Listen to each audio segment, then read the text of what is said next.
everyone. Thank you for coming to our first. Thank you, Jing. Thank you all for coming to our first Causal Inference Working Group Seminar of the year. We're very excited to have Helen presenting today. Helen is a third-year PhD student in our department. She's co-advised by Dr. Ilya Spitzer and Dr. Betsy Ogburn. And today she'll be presenting on proximal causal learning for hidden outcomes. Thank you so much for joining us today, Helen.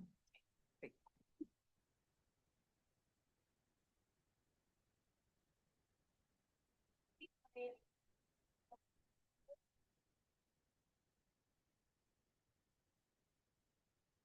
I'll be presenting on proximal causal learning for hidden outcomes. We find society data, but it's sort of a bit cute for that.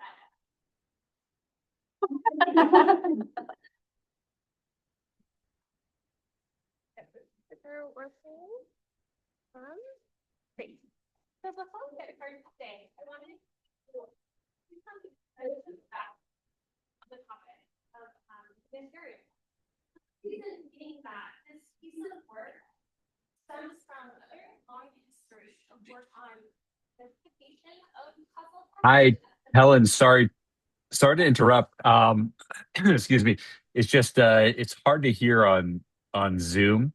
Well, first I just want to say I'm very excited for your presentation, and I apologize I can't be there.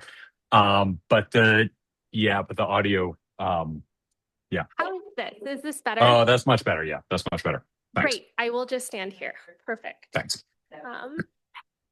Great. There's like a lavalier mic. Oh, you want to put that on if you want to walk? It's all right. You're good standing. Yep. Here. Okay. Great.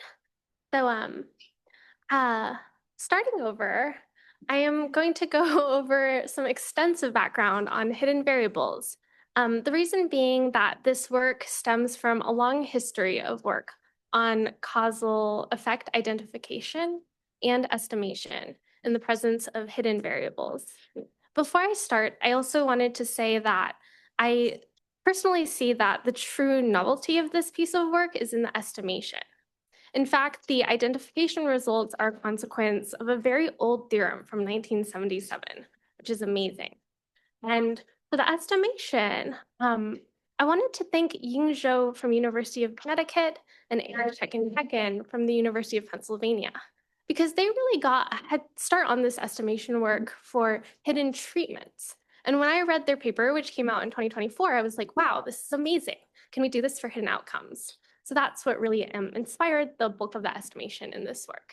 And hidden outcomes had their own nuances, which was incredibly fascinating to explore. I had a great time.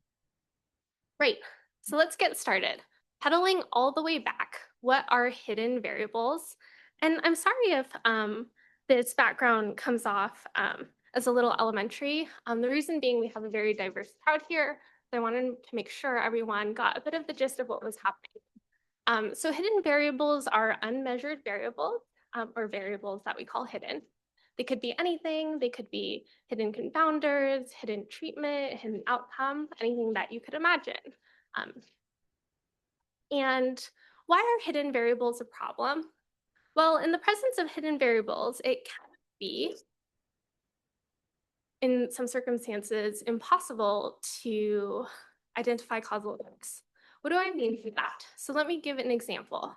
Imagine you're interested in the causal effect of whether you're vaccinated or not on whether you're hospitalized or not. One thing that you could do, perhaps naively, is take the expectation of hospitalization stratified by whether you're vaccinated or not, and then just take the difference between those two expectations. Now, why would that be bad? Imagine actually people with comorbidities are more likely to be vaccinated, and they're also more likely to be hospitalized. If you target that difference in conditional expectations, what would happen is that you would actually probably underestimate the vaccine benefit, even with infinite data, because you're not taking into account comorbidity. And if comorbidities are hidden, it is very difficult to take them into account. So causal effect identification without any more assumptions would be an impossible task, in fact. So before I move on to how we deal with hidden variables, I wanted to do a quick aside and talk about if comorbidities were observed, how would we actually figure out what the causal effects are? I think this is an interesting bit of background that is really helpful. So we want to identify the average causal effect. What is that actually? That is the expectation of outcomes had I intervened on everyone to get vaccination, minus the expectation of outcomes had I intervened on everyone to not be vaccinated. Amazingly, under certain assumptions, this quantity is identified. The star of the show of this presentation today are not these assumptions, but I'm really happy to go back to them and explain them at the very end of this talk if we do have time. What I found really interesting is the form of the identified expression. So one thing you may realize is if I condition on whether you have a comorbidity or not, the effect of vaccination on hospitalization is not confounded. So what I can do is I can condition on comorbidity and then take the difference in conditional expectations. You see that in the inside of the integral. And then I'm going to average that over the distribution of covariates. And that first term in the difference averaged over the covariate distribution is going to be the distribution of outcomes had I intervened on everyone to receive vaccination. And that second piece in the difference averaged over the distribution of C is going to be the distribution of outcomes had I intervened on everyone not to receive vaccination. So that's the interpretation of this adjustment formula here. Great. So now let's go back to the main question. What can I do when I have hidden variables? So remember the hidden confounder that poses a problem. One classic way people deal with this problem is instrumental variables. So say I had a cause of my treatment or vaccination that is not confounded by comorbidity. Well, actually, under some assumptions, Actually, under some assumptions, I can identify causal effects. In fact, I can identify more than causal effects. I can identify the whole distribution of outcomes that I intervene on the treatment to be something.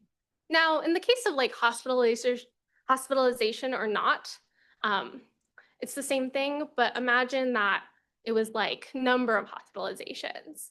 And I could get the whole distribution of hospitalizations had I intervened on everyone to receive vaccination or not. Now, these identifying assumptions are really interesting. Again, they're not the star of the show today, nor is instrumental variables in particular. I wanted to get to talking about proxy variables. However, again, at the very end of this talk, I'm happy to go back and answer people's questions. So now we're getting into proxies. What is another way we can deal with hidden confounding? Well, if I had proxies of the confounder, what is that? They are causal consequences of the confounder, the causal consequences of the comorbidity that you have measured. And under some assumptions, again, I can identify causal effects. In fact, I can identify more than causal effects. I can identify the whole joint distribution of the system. In particular, the joint of YAU is really important because it'll help me be able to get causal effects, and W and Z as well, of course. So what are these assumptions? These assumptions are not the star of the show today again, but they're starting to become close to the star of the show today. What do I mean? If you look at assumptions 2 and 3, they're like something equals 0 if and only if something equals 0. Where have we seen that? We see that in linear algebra when we talk about linear independence. So what this is doing is actually, it's kind of defining the relationship of the proxies to the unobserved variable and saying, hey, you know, the distribution of the proxies across categories of the unobserved variables in some sense are really varied or linearly independent or rich enough. This is like a generalized sense of that. I didn't want to go into incredible detail about this today, but I will touch on it more as we talk about hidden outcomes and how to deal with them. All right. Hello? Oh, yeah. So the proxy variable is Z here? There are 2 proxy variables, W and Z here, that I've introduced in addition to AY you. Okay, and you need both of them. Yes, that's right. Okay. And the assumption you put on Z and relationship between Z and W is critical to that identification? Yes, that is correct. In some sense that W and Z are rich enough for you, or in the categorical case, it would require that they have at least as many categories as you, which is very interesting. But again, that is not the star of the show today. Actually, there is a whole host of literature about how to deal with hidden variables when you have proxies of them. In 2024, Ying Zhou and Eric Chekin looked at proxies of a hidden treatment, and they showed you could identify causal effects and you could estimate them using an influence function-based estimator. I'm going to go over what that means later if that's unfamiliar to you, but I thought that was incredible, and this work was inspired by that. So before I go into the research question about hidden outcomes, any questions from the audience so far? Yes, Saki. Yes, it's coming, but do you have example of Z and W? Yes, I do. For hidden outcomes in particular. Okay. But I guess, yeah, if U is comorbidities, A is vaccination, and Y is hospitalization, maybe what could be a Z is whether someone went to a recent doctor's appointment would be caused by whether they have a comorbidity, but also have that dashed arrow could affect whether they get vaccinated or not, something like that. So Z is proxy for treatment and W is proxy for outcome. Is that the right way to think of it? No, because those dashed edges do not have to be there. They could be. But yeah, great. Awesome. So our research question, Betsy, Ilya, and I were so interested. Could we do this identification and estimation thing for hidden outcomes? And it turns out, yes. We want to identify, and in fact, we found out we can identify the whole joint distribution of random variables in a graphical model like this. And we also wanted to look at estimation. If we can identify the whole joint distribution and thereby causal effects, we want to find a good way to estimate causal effects. And we want desirable robustness or consistency properties, as well as desirable efficiency properties. I know I've put a lot on the slides right now, but I'm going to go over really what those mean in the context of our problem once we get to the estimation section. So I'm not going to dive into it right now. Yes, Liz? So I have two questions. One is very, very basic, but I honestly have never heard the term hidden outcome before. If you go back to the previous slide, I just want to make sure I understand kind of the context. Would it be like we observe an outcome V, but that's not like the outcome of primary interest? Exactly. And maybe V is like a noisy version of the primary outcome of interest, and it may even be biased for it. It's just a causal consequence. Okay, or a surrogate outcome? Would that fit? Where people look at like a proximal outcome, like they want to know long-term outcomes, but we only have short-term observed. Again, I'm just trying to sort of get my head into the like. I feel like something short-term observed is like the cause of the long-term thing. So maybe not quite. Okay, so more of a late, I might think of it in my old mental health world, more of a latent thing where we don't directly observe why, but we observe something else that we think is. Okay. That's right. So can I ask another just clarifying, perhaps nitpicky question?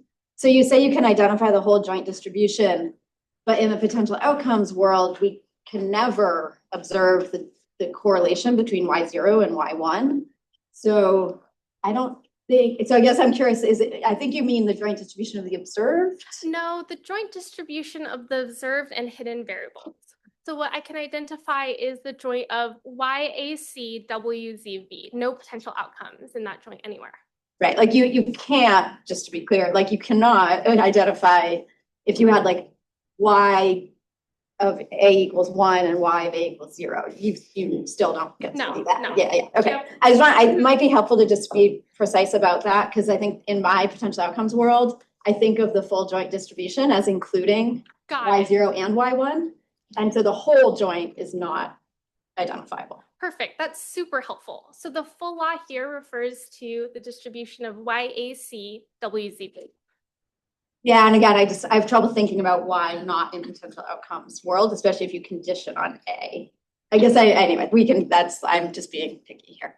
No worries. Yep, Jacob. So related to that, like you're saying the full law, like the full joint is ID, so then I can just sum out WZV and then I'm done, right? Because if I have P of YAC, I can get P of Y parentheses A. Yep, that's right. That's right. So the point is I get the joint of YAC and that makes up the ACE. Yeah, you're done, right? Yep, exactly. Great. Thank you Maybe so much, Jacob. Liz, if I can just chime in for a minute, that what this is more like identifying the full data distribution under missing data than it is about the full potential outcome. Yeah. Once you have the full, like what you would have liked to have been the observed data distribution, then you do the causal stuff on top of it. Yeah, that's where my brain was going after the previous exchange too. So thank you. Yeah, that helps a lot. No worries. Thank you so much for your questions. Great. So why are we interested in this question? Well, Betsy, Ilya, and I have encountered a really fascinating project where we are interested in kind of an ideal 0 to 10 scale of disability status in multiple sclerosis patients. But we don't have that. We have something else. So for example, what we have are a 25-foot walk test and 9-hole peg test, which measures the physical dexterity of MS patients in terms of a time test. And we also have a really noisy 0 to 10 descriptive scale from physicians of what they think the patient's disability status is.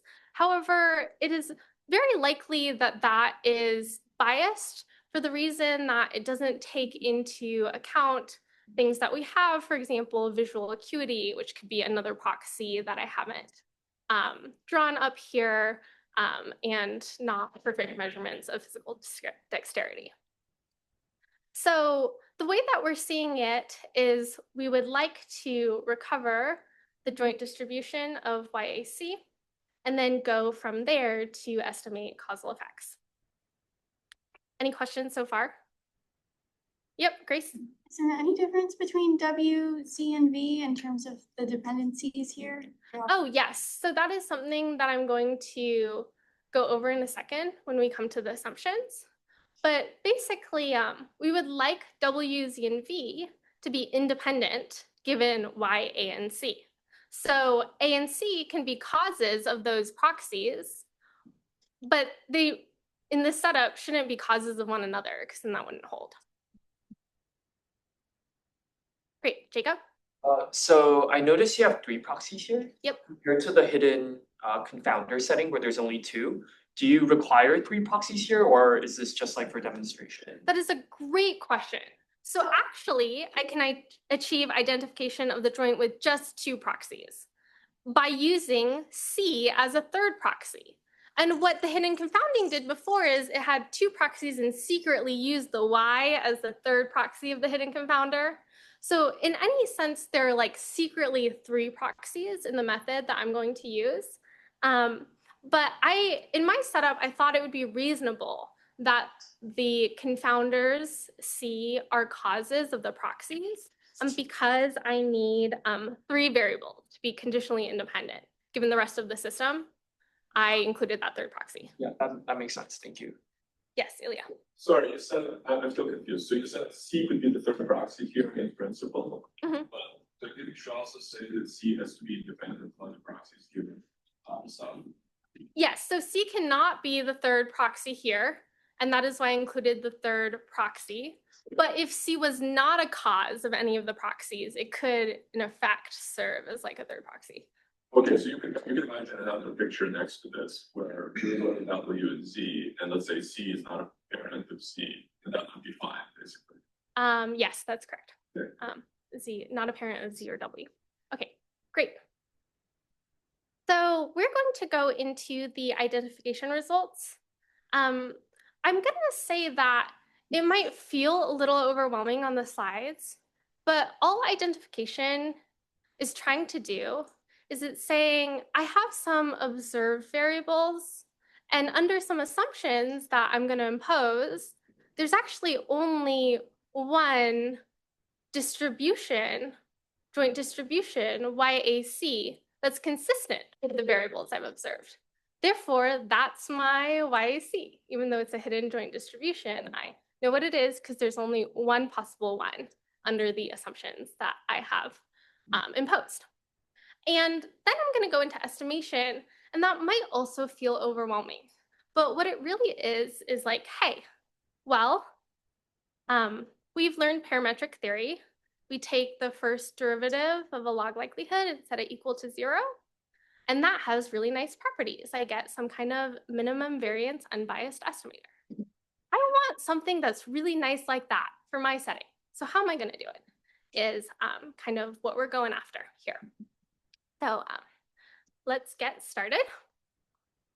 So for our setup, I wanted to remind you that the support of the hidden variable or the hidden outcome is discrete. It's some ideal level of 0 to 10. And so the support of y is known. I'm going to put some assumptions such that I can get identification of the full law being the joint of YAC, WZB, as mentioned before. And it's going to feel overwhelming. But the first thing I want, as I mentioned, is that W, Z, and V are mutually independent given YAC. Why do I want that? Well, actually, what I'm going to do is I'm going to look at the distribution of one of the proxies, W, across categories of Y, given some AC. And I'm going to talk about how linearly independent those distributions are from one another. So I'm going to have some metric of how informative that proxy is for the latent or hidden variable. That's going to be quantified by this K metric or Causal rank of a matrix. And K will be the largest integer such that K vectors in the matrix M are linearly independent. So we'll have some W matrix that we can use to measure how informative W is for Y given AC. We'll have some Z matrix that'll help us inform how informative Z is for Y given AC, and also for V as well. And so what is that second assumption saying? It is saying that this aggregate measure of informativeness is sufficient enough, or rich enough, or large enough. So that is that second assumption here. And what is that going to get us? Well, that is going to get us that top line, the joint distribution. So also probability Y given CA, because that's a part of the joint distribution. And we're going to get that up to the labeling of Y. What do I mean by that? I mean, I know probability YI given CA, but I don't know what I is. I know it for like all possible I's, but I don't know what I is. And why is that? It's because this matrix thing is actually some version of eigendecomposition. And if you remember from your linear algebra, eigenspaces are uniquely determined up to labeling, so you can shift them around like simultaneously. So I don't know the labeling of Y, but I can figure it out from my proxies. The reason being, in my setup, the expectation of the proxies increase monotonically with latent categories given AC. What do I mean by that? I mean, well, if someone's true disability status is worse or closer to 10, well, their time test is also going to be higher. So on average. Yep. Sorry, this is maybe for me, but I just want to make sure I understand what the entries are in the matrix. Oh, yep. We've never seen a matrix like this. The entries in the rows have always been something like correlation coefficients. Is that very way to look at it? No. Okay. So that matrix W, its first column is the distribution of W given Y1 and AC. Conditional probability. Yes, conditional distributions. And so you can look at that matrix and ask yourself, well, what is the maximum number of columns in this matrix that are linearly independent? And that'll give you some metric of how informative W is for Y given AC. So, yep. So because my proxy expectations are monotonic in my latent categories or hidden categories, I can figure out the labels because I have my joint distribution. So let me just calculate these expectations and I'll figure out the labels. All right. Yes. Do you need to know which proxy has the monotonicity property?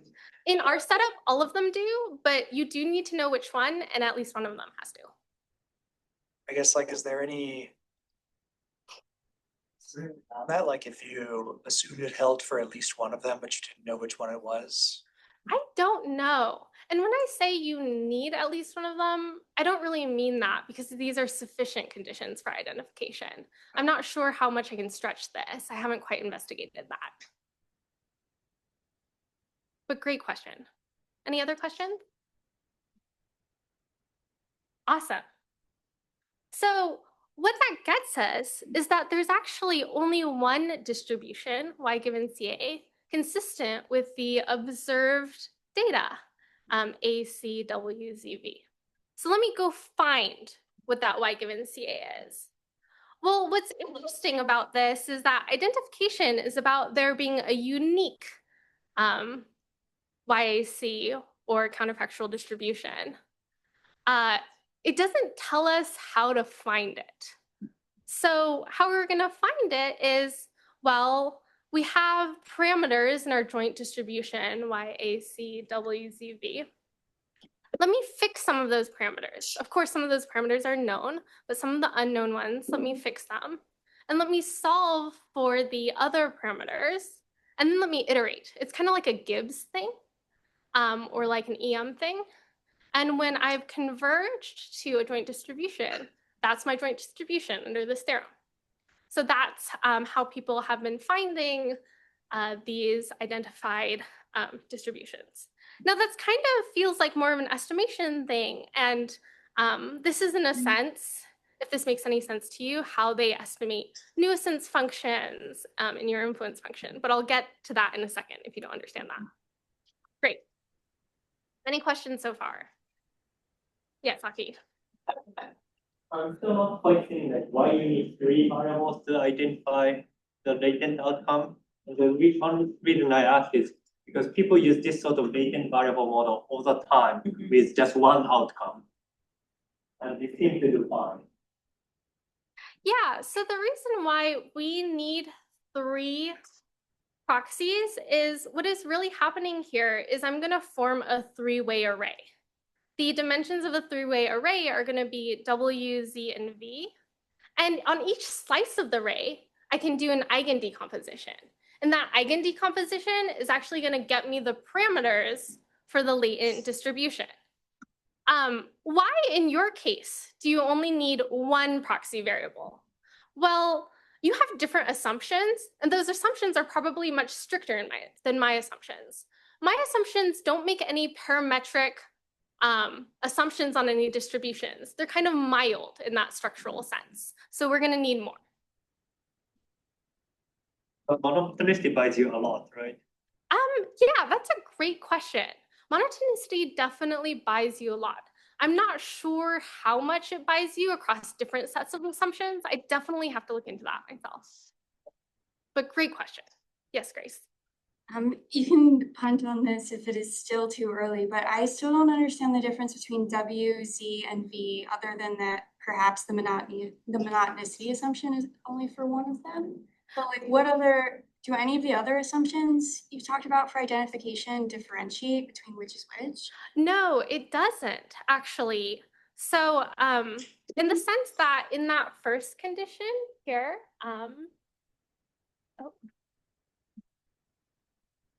in that first and second condition, W, Z, and V are symmetric.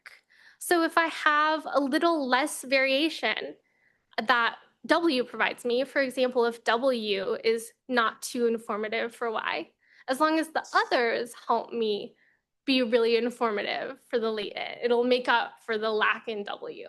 So in a sense, they serve kind of a similar role, but I need some kind of aggregate informativeness of the latent that's going to require 3 variables because I need to have enough linearly independent vectors, that it's more than 2 times the number of categories of Y. That's why I have to go to 3 proxies.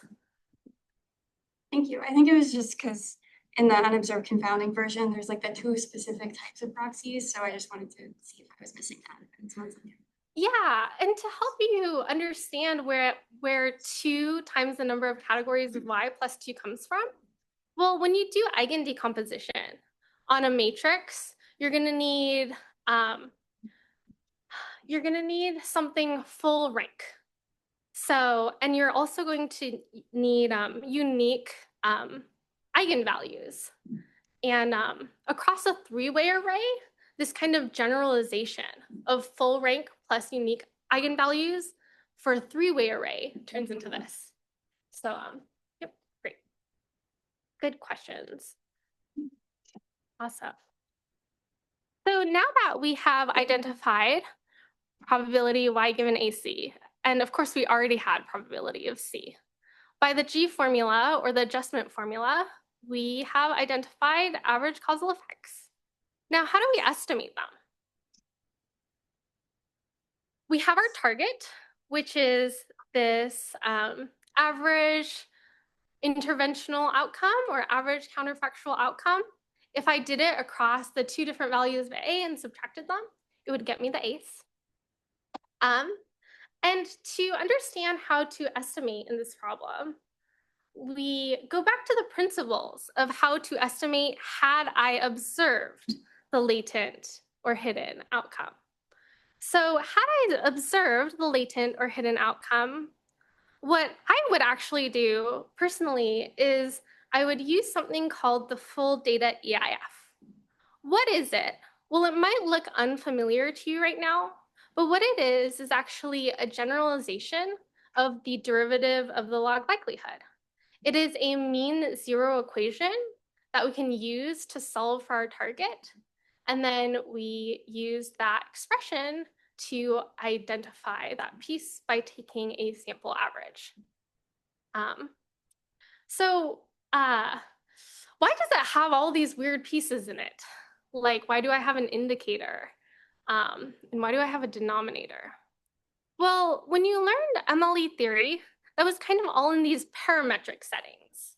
For example, when Y given AC is parametric. Well, in my setup, like the C can be continuous, it could be age. And in general, I want to do estimation in a sort of non-parametric setting. So in that sense, the derivative of the log likelihood looks a little bit different in that setting, and it has all these weird pieces. If you're not convinced, happy to, at the end of the talk, spend some one-on-one time deriving that with you, but maybe we can take it for granted for now. So back to what I'm doing. If I had the hidden outcome Y, what I would do is I'd solve for the target, psi A here, by bringing it to the left-hand side and take a sample average over the rest. So that denominator, probability A given C, I have because I have A and C. The indicator I have in my data because I have observed values of A. The random variable Y I don't have. So when I try to take a sample average over that part, I'm stuck in my setup because Y is hidden. So I'm gonna have to figure out a way to deal with that. But back to that in a second. And then that expectation, Y given AC, well, I told you I identified the joint. So I can actually estimate this as well. So that's not a problem. The only problem here is that random variable Y. So I'm gonna have to kind of get over that hump a little bit. I want to construct something like this, like a derivative of a log likelihood for the parameter, the first derivative of a log likelihood for the parameter, but I want to do it with only observed variables. So actually, a way that I can do it is I can replace the random variable Y with something of the proxies. That something of the proxies is very specific because the proxies could be biased for a Y. They don't have to be like mean zero noise or anything. So we have to figure out how to do that. And when I do that properly, I'm gonna end up creating something called an influence function for the observed model. And what that is it's a derivative of the log likelihood for the target, but written only in terms of observed variables. We call that an observed model IF. All right. So before I go into the details of how we replace the random variable y, any questions? Because I know that was really a lot. No. Whoa, wonderful. So I know this looks like a lot. It looks like so much, but I'm going to break it down for you and it's going to feel so easy. Please do not worry. So I don't have my random variable y, but I'm going to replace it with something of the proxies. I told you I do know what my support is supposed to be. It's supposed to be 0 through 10. So what I'm going to replace y with is a weighted average over the levels of what y is supposed to be. So you see the sum over j of something times yj. And that something, that weight in the weighted sum, is something that goes in expectation to 1 conditional on YAC, and it goes to 0 for all the other y's given AC. Now that sounds so complicated, but I'm going to do it for binary y's and it's going to make sense. So I'm going to do it on the board right here behind me. Let me write the first term again, but it's actually going to be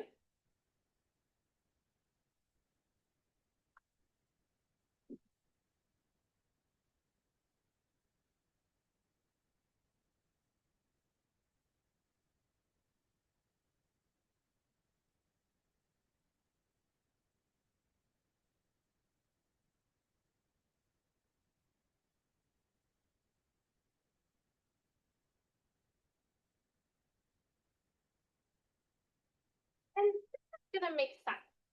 Because when y is 1, and I take the expectation of the w here, when y is 1 and a is little a and c is little c, the expectation of that first term is just the same as the first term in the denominator. So this quantity is going to evaluate to 1, which is the true y. Now, when y is 0, the expectation of the first term is just going to be this term here. Expectation of w given y equals 0, little a, little c. So the numerator is 0, and the whole term turns to 0. What I have on the slides here is a generalization of that to when y has more than 2 categories.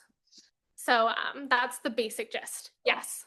It seems like from this that what you should have for each of w, z, and y is that when you change the value of a, you change the conditional expectation. Can you say that louder? To make sure the denominators are not 0, you want that when you change the value of y, you always change the conditional expectation of w, z, and v. Yep.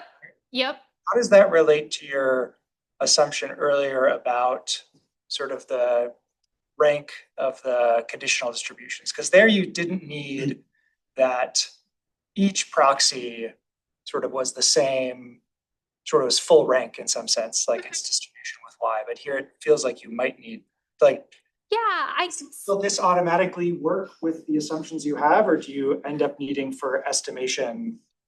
different assumptions? No. So the way that I would say it is, it's not the rank assumptions that really kind of take care of this. It's that monotonicity assumption. So if like all of these are monotonic, it would definitely take care of that. I'd have to think about if the rank conditions really bias something with the denominators here. Maybe they do, because if all of these distributional vectors were linearly independent, meaning they're different from one another, when I take the expectation, I wouldn't expect the expectations to be the same, but they could be, maybe. So maybe it doesn't quite take care of it, but that's a great question. I guess, yeah, that makes sense. In the case where y is binary, your assumption was that the total rank is greater than 2 times the support of y plus 2, which would just be 3 times the support of y. So yes, that's right. Yeah, in the binary case, it automatically takes care of it. Great. Yeah. Anyway, thank you. Perfect. Thank you so much. These questions are so insightful, and I'm so happy with how people are following. That is wonderful. Helen, we also have a question on Zoom. Oh, yep. You wanna? Can someone read out the question on Zoom because I cannot see it? Sure. You're muted. Yeah, I Can I think. Speak out and Yeah, say. yeah. Oh, yes. Hey, Harsh. Hi, sorry, I thought I just wanted to kind of follow up with the denominators, and I thought your completeness assumption essentially ensures that your denominators are not zero. I think it follows from your completeness assumption that each of your W, Z, and V are relevant to Y. Yeah, so I think that's very similar, or maybe even the same thing to what Michael's asking. Does my invertibility or generalization of invertibility assumptions make sure that these denominators are not zero? I think if all the distributional vectors are linearly independent, it might. However, my assumptions were kind of some aggregate measure of that. So some of them could be dependent, so I need to think about that. Yeah, okay. That is a great question. Wonderful. So I showed you what I call these proxy contrasts. They're actually, I found it recently, like Lagrange interpolating polynomials for a whole different thing a long time ago. People used this.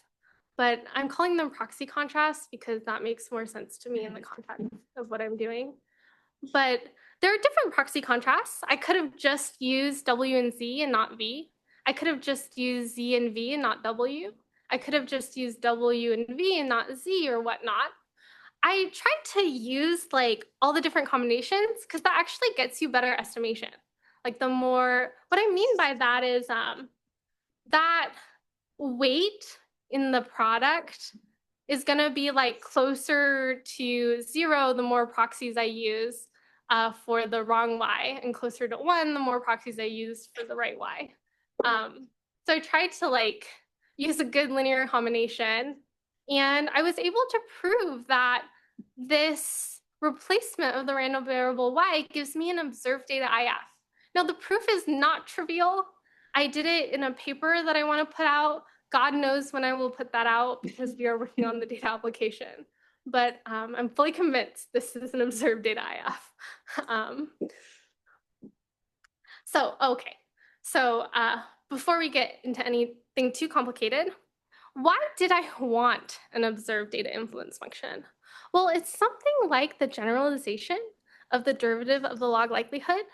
And I've written it in terms of only observed variables and the joint distribution pieces, which I can estimate. Well, I want to do this because it has really nice properties. One property that's really nice about it is that I can misspecify some pieces of the joint distribution, and my estimator that I construct by solving for psi and then taking the sample average is still going to be consistent. And that is amazing. So if you look at the full data EIF for when Y is actually fully observed, if I misspecified that propensity score and I moved side to the other side and took a sample average, that estimator is still going to be consistent. And that is amazing. And I'm going to have a property like that in my observed IF too. So what do I mean by that is if I correctly specify some things, I can misspecify the others, and I'm totally fine for consistency. So if I misspecify the conditional regression, expectation Y given AC, as long as I got that propensity score, F A given C correct, and then 2 of the proxy contrasts correct, I'm good. I have a consistent estimator. And I put all the sets that would give you consistency if they were correctly specified, and you can forget about the others. They can be misspecified out for you. I also proved these results in the paper where God knows when it will be out. Oh, yeah. Question about this. So what, like, so with downward bias is like 1 out of 2, right? Like mediation should vote about this is like 2 out of 3. This is like 3 out of 5, I guess. Yeah. Okay. So for the full data EIF, what Ilya is saying is I could have misspecified that denominator or that regression, the expectation regression, but I can't misspecify both. I can misspecify one. And in our case, we have a bunch of nuisances. We have the propensity score, we have the conditional regression, and we have like a bunch in the proxy contrasts. And it's more of like a 3 out of 5 thing. But great. And beyond consistency, what about efficiency? Well, what's interesting in the, sorry about this. What's interesting about the full data EIF when Y is fully observed is that I don't need the propensity score to converge at a square root n rate to the truth. And I don't need the conditional regression to converge at a square root n rate to the truth in order to get an estimator that converges at a square root n rate to its truth. They can be slower as long as jointly, or like if I take the product of the two, their errors converge at a square root n rate, meaning that one can converge like OP n to the -1/4 and the other one OP n to the -1/4. Taking the product, that's OP n to the -1/2, and that's each one is slower than OP n to the -1/2. And my estimator though is still going to be square root n.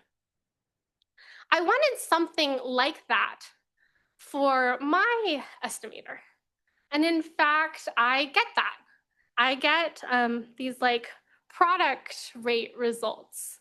So like across these different pairs of nuisance functions, their products need to converge at a square root n rate. So each one can converge at OP n to the -1/4. And these results were so interesting to derive.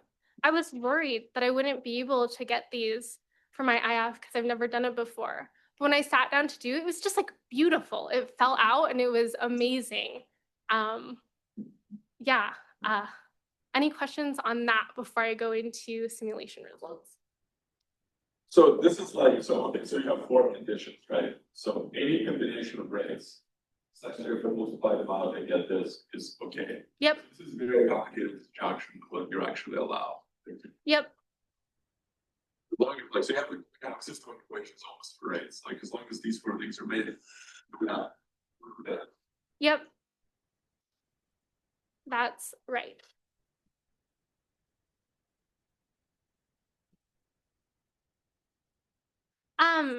So I did simulation results for a very simple DGP, and the methods that I showed, the first one is the proposed, where I take sample averages using my observed data IF. The next one I showed is this naive thing, where I use like a biased proxy for my hidden outcome in the full data EIF. So wherever I see Y in the full data EIF as a random variable, I just put like W or something. But that's not good because W is like a biased causal consequence of my hidden Y. So of course I'm going to see bias there. The way that I did it, I didn't even make it that biased. It was like 0.9.1 for binary Y, binary W. And we still see the bias show up. All right. And then the last one is an oracle method where I have direct access to the Y. So this is a simulation. I do have direct access to Y and I could have used it. So I went and used it using the full data EIF, taking the sample average after solving for psi in the mean zero equation. And what I found kind of aligns with my intuition of what I thought I would find. Meaning like the oracle is obviously the best. If I had direct access to Y, I've got no bias, I've got great variance. In the naive case where I just replace Y with a biased proxy W, I get bias. The variance is still all right. And in my proposed method, I get no bias. That makes sense because I'm identified and I use an observed data IF. My variance is higher though than the oracle and the naive method. But that makes sense because how was I supposed to do better than if I had direct access to Y? I guess that made sense to me. I don't know if that kind of makes sense to you, but any questions so far? Yes, Aki. So now I see why you need more than one proxy, because otherwise you cannot debias it. You can debias the estimate because you have another proxy. Yeah. But why do you need third proxy then? Yeah. What's the dimension in which like things get screwed other than one way? Well, it seems to me to really like debias it, you need 3 proxies. Some people like to say you need 2 because they're really using like an outcome or a covariate as a third proxy in a very subtle sense. But I think from what I understand, you need 3 to debias it.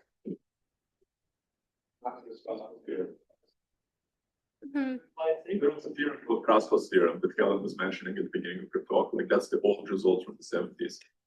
Causal theorem lets you recover a hidden variable joint from 3 proxies, specifically 3, not 2.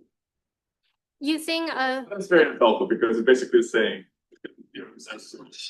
Theorem says so. Well, we can read it. The kind of convoluted answer to this is the way that people have been identifying hidden variable joints is by looking at a 3-way array of observed proxies and saying, hey, there's like a decomposition of the slices of this 3-way array that gets me all the parameters in the joint. So I'm going to decompose all these slices and go for it. Yeah, that makes sense. I'm just trying to understand why you need that third dimension to recover. Yeah. Well, yeah, that's a good question. I guess another way of asking that is like, is there a way to get to the causal effect you care about without recovering the full joint? Yeah, that's a great question. So how much can I get away with? I mean, I identified the full joint. The reason why I really wanted to do that is I wanted to do, I thought estimation would be great to do. It's kind of like very nascent developed in this field, like not super well developed. And to get those nuisance functions, I needed the joint. But if you just want the counterfactual and not the joint, maybe you can get away with less assumptions. I don't know. We could explore that together if you want. We are open for that. They could using products with speed, size, and illusion. They don't recover the joint. They just get the function correctly. And then you only need 2, and a bunch of other nice things happen. Great, so we're out of time now. Well, we have a few more minutes. So I guess I'll say we want to extend these results to continuous outcomes. You know how with the proxy contrast, I like took a weighted sum over the levels of the hidden y? I can't really do that in continuous outcomes. So I'd like to figure out a way to like generalize this to that. The physicians in our study are actually interested in time to disability accumulation. So it'd be interesting to do it for like continuous time to outcomes. And also, I would like to generalize this for like any hidden variable model in the sense of, well, I figured out how to replace that random variable y and get an observed IF. Yingzhou and Eric Chekin figured out how to replace that indicator function a equals a with something of their proxies and get an observed data IF. I want to do this in general for like any hidden variable with proxies. So I think that that would be interesting. And I wanted to thank my advisors, Ilya Spitzer, this time I spelled his name right, and the Oxford for their mentorship, as well as my lab mates who are here today, Chung, Beatrix, Jacob, and Mirzad. They've spent this past year exploring influence functions and graphical models with me, and I'm so glad to have their camaraderie. All right, that's it. Any last questions? Oh, yes, Natalie. Yeah, I'm just curious if you've also considered applying it to cases where you have, say, so it's like the case with comorbidities, but instead of it being confounded like a common cause, it's just because you include variables that are not really independent. So I'm thinking like in psychiatric disorders, where someone says there's sort of a comorbidity between major depressive disorder and panic disorder, and where what might be going on isn't that there's a common cause of these various effects, is that these two things are actually very related to one another. So that what it means to have one of the disorders is sort of not really independent of the others. So the way this works is there all symptom faster, and some disorders have one, some the other. And it seems to me that a type of approach, at least in that case, you invite all symptoms in a bidirected arc, or sort of treat it like it's had a missing confounder, but conceptually it means something different. And I was wondering whether this approach would help with that. I actually am not too sure about that. So when I see the bidirected arc, I kind of like just treat it like there's a hidden confounder, but it could be more complicated. You're totally right. Like maybe like a string of variables that results in some path between A and Y. But basically, see the variables are independent, not actually independent. You're going to get, probabilistically something that's like. I see. So how would I find a proxy for that like clump of variables? Is that your question? I was wondering if the approach would still help. I mean, in terms of. Man. Well, maybe it would, but it might be hard to find an adequate proxy in the sense of we had these kind of richness assumptions or informativeness about the latent assumptions. And if you have like a whole clump or really complicated confounding process, I'm not sure how you would justify that assumption. At least in my case, it's like if the hidden variable has 2 categories, I mean, proxies have like 100 categories. Definitely, I feel like the distribution of the proxy is going to differ across all those categories. But in your case, it might be a bit harder to justify to yourself those assumptions. Well, thanks. Any other questions? How did it work in real data analysis? We just got the real data like last week, so I have not had time to do it yet, but I will do it.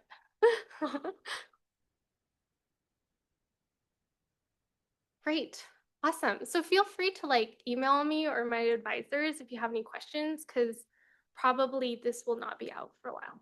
But yeah, thank you.